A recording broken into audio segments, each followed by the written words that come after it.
Time for today's Morse Code of Weather. It's always fun when Wednesday comes rolling around. We learn something new or refreshed, I suppose, right? Refreshed for you, brand new for me. And some things are fading away, aren't they? Not Morse Code of Weather, but other things. La Niña is fading away. That's good news, but it has a big fingerprint on why our winter has been so cold and so snowy. So let's do a little recap. This is from the end of November to present times, and looking at departure from normal temperatures. It's been such a persistent pattern with very cold weather across the entirety of the west coast of the United States into the central and northern plains, whereas the east coast down to the Gulf Coast, very well above normal temperatures over the past several months. Looking at precipitation, it makes sense compared to that temperature pattern. Storms like to ride up between those temperature contrasts, so the jet stream pattern has also been very persistent, with storms slamming into the west coast of the United States, specifically along California, with well above normal amounts of precipitation over the past several months, and then cutting up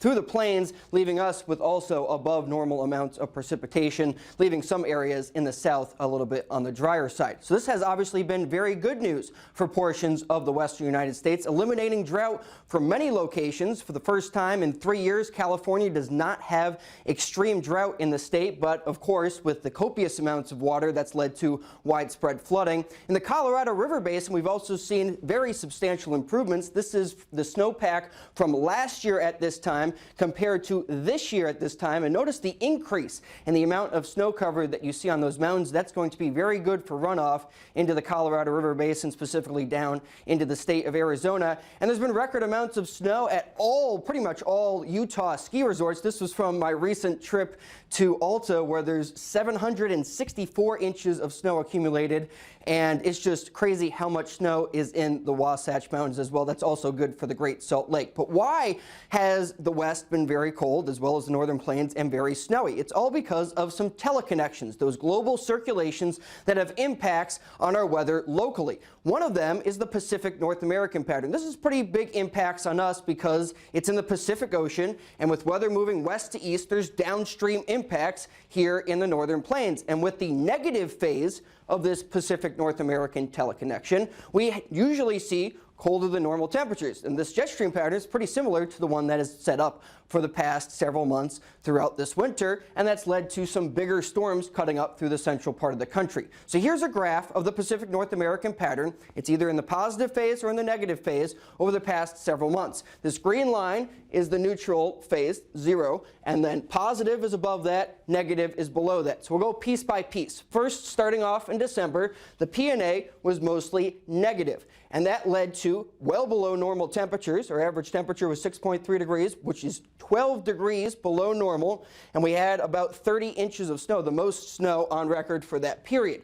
Then the Pacific North American pattern transitioned into a mostly positive phase from after Christmas through the middle portions of February. That led to above normal temperatures by about 2.5 degrees, as well as very little snow here in North Dakota.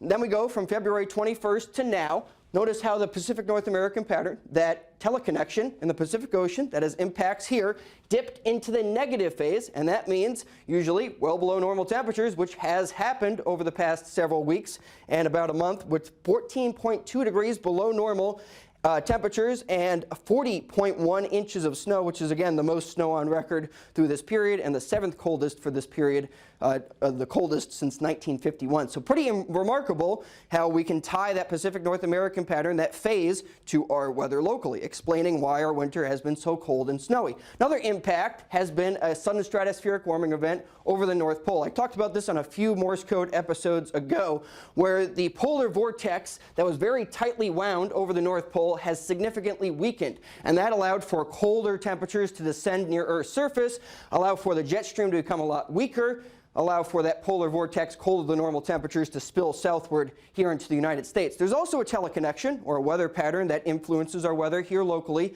all the way in the Pacific Ocean near Indonesia, and that has been in a couple of different phases that also favor below normal temperatures here. So some of these can be cumulative, where they add up and contribute to well below normal temperatures here in the United States. One of the most well-known teleconnections is La Niña, or El Niño. Right now we're in the La Niña phase, and we have been over the past several years. And in the normal conditions in this part of the world, the equatorial Pacific Ocean off the west coast of South America, we usually see the trade winds push warmer than normal waters and stormier weather a little bit farther westward. But with La Niña present, those trade winds are a lot stronger. So we get enhanced thunderstorms, a lot warmer waters farther westward. That influences our jet stream pattern here across the United States. With a blocking area of high pressure over the northern Pacific, the jet stream dips south, and this is very similar to what we've seen over the past several months this winter season with colder than normal temperatures. So La Niña has certainly had its fingerprint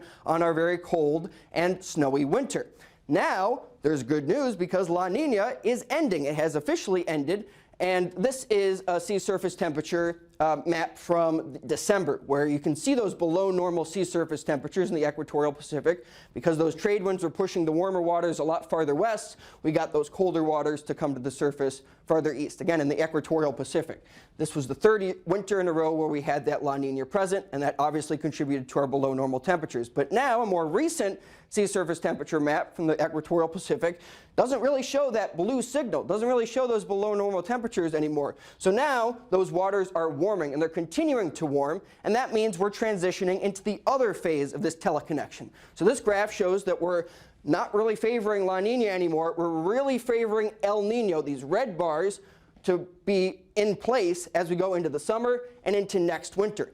This teleconnection has its greatest impacts in the winter season, so by next winter, this could lead to warmer than normal temperatures. So that's certainly some good signs. So what is El Niño? Again, it's the opposite of La Niña. So again, we have these trade winds that go the opposite direction. They push eastward.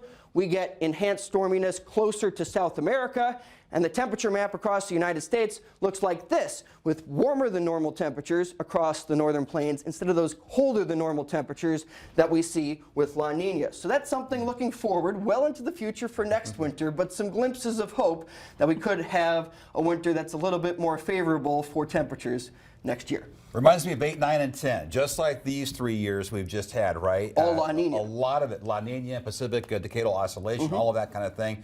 But it would be nice to have an El Niño winter. And Better days are coming. It's coming, yes. Okay. So That's probably in the cards next year. Okay. Just got to pretty wait. good, right?